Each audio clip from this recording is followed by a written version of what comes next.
जित्संग दोषा अध्यात्म नित्याग्निवृत्तता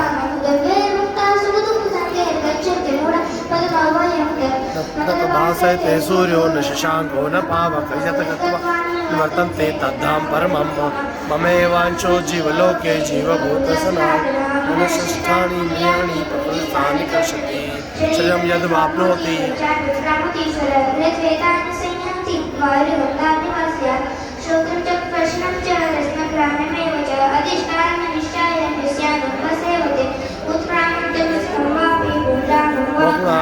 विमूढानानुपश्यन्ति पश्यन्ति ज्ञानचक्षुषा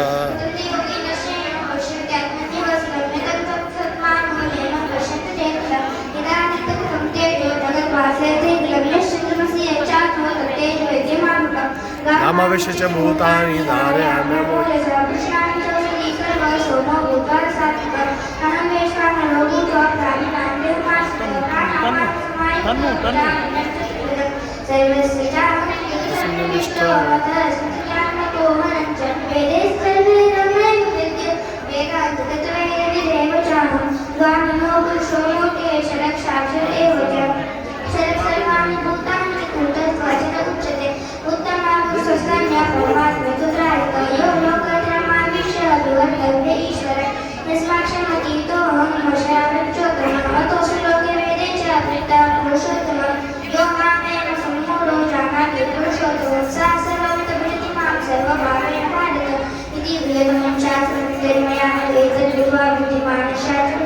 भारत